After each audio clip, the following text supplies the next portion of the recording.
Welcome to This Explainer.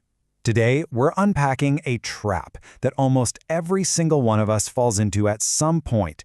It's the vicious, deeply biological feedback loop of financial stress. We're going to dig into exactly how money worries completely hijack your brain, how that manifests physically in your body, and of course, how it ends up draining your wallet.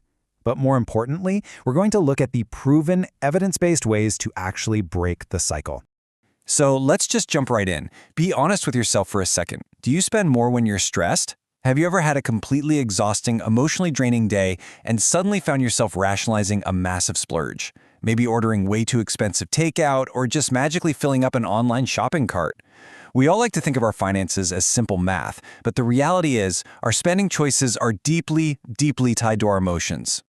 Section 1, the stress spending trap. Behavioral economists actually have a really fascinating term for this. It's called compensatory consumption. Basically, when we're feeling totally overwhelmed or we feel a loss of control in some area of our lives, the simple physical act of buying something steps in to fill that void. Hitting that buy button restores this fleeting sense of autonomy. It triggers a huge, rapid release of dopamine in the brain, which effectively acts as a temporary chemical salve for our anxiety. We are quite literally self-medicating with retail. Financial advisor Snehashish Das completely hits the nail on the head here. He points out that consumers usually know, logically, that they are harming their long-term financial goals. But here's the catch. The neurological demand for that acute emotional relief simply overrides all the logic.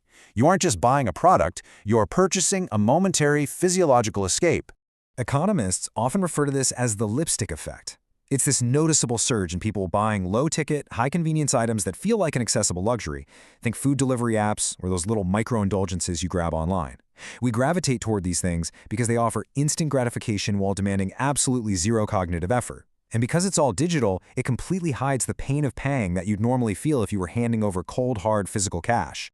Section 2, your brain under stress. To really understand why we do this, we have to look inside the hijacked control room of our minds. When you're under severe stress, your brain gets completely flooded with cortisol. And that elevated cortisol literally compromises your prefrontal cortex. That's the logical, mature part of your brain responsible for long-term planning and impulse control. Meanwhile, your limbic system, which is all about immediate emotional responses and seeking dopamine, takes over. So your rational brain loses the steering wheel and your impulsive emotions take dominance.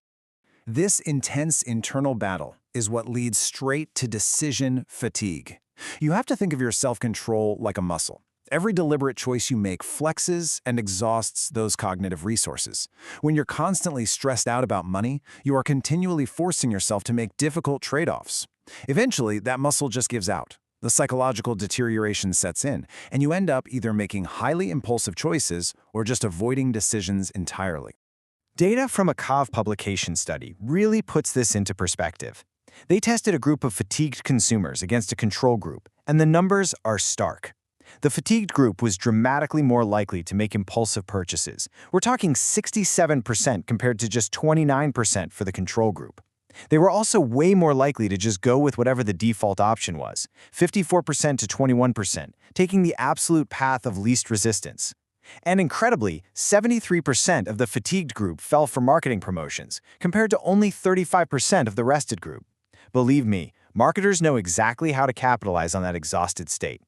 And hey, this isn't just some human quirk, it is hardwired neurobiology. An MIT study proved this using mice in a maze.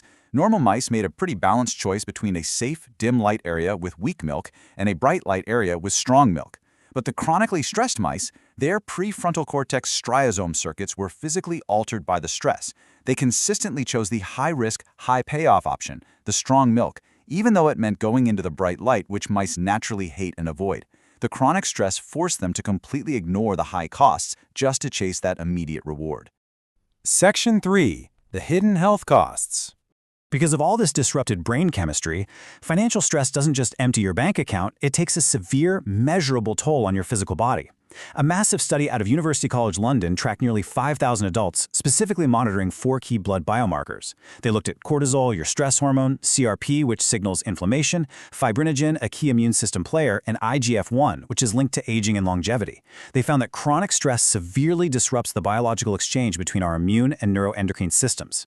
And the results? Honestly, they're astounding. The participants who reported being generally stressed were a staggering 61% more likely to fall into a high-risk health category after just 4 years of tracking. But here is the absolute kicker. The researchers examined several common heavy life stressors, things like severe illness, grief, disability, and divorce. The data showed that it was specifically financial strain that was associated with the riskiest long-term health profiles. People stressed strictly by their finances were nearly 60% more likely to show this physical decline, having a greater impact on those biomarkers than even grief or divorce. It proves that financial worry isn't just an administrative problem on a spreadsheet, it is an urgent biological threat. Section 4. Breaking the vicious cycle. So the cycle of bad financial health leading to bad mental and physical health is undeniably vicious. But the good news, we have evidence-based strategies to break it.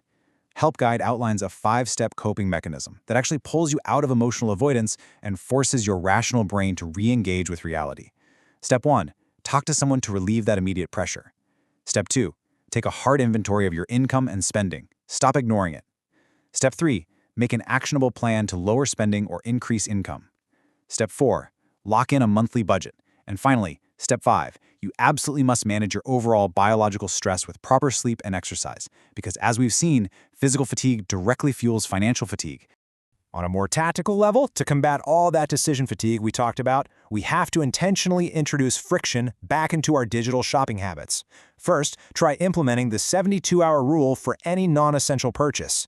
Mandating a 3-day cooling-off period gives your prefrontal cortex the time it needs to catch up and regain control. Second, unlink your credit cards from your digital wallets. Kill that dangerous one-click convenience. And third, establish a pre-funded, guilt-free splurge account. Giving yourself a defined budget for fun satisfies that very real craving for retail therapy without wrecking your financial foundation.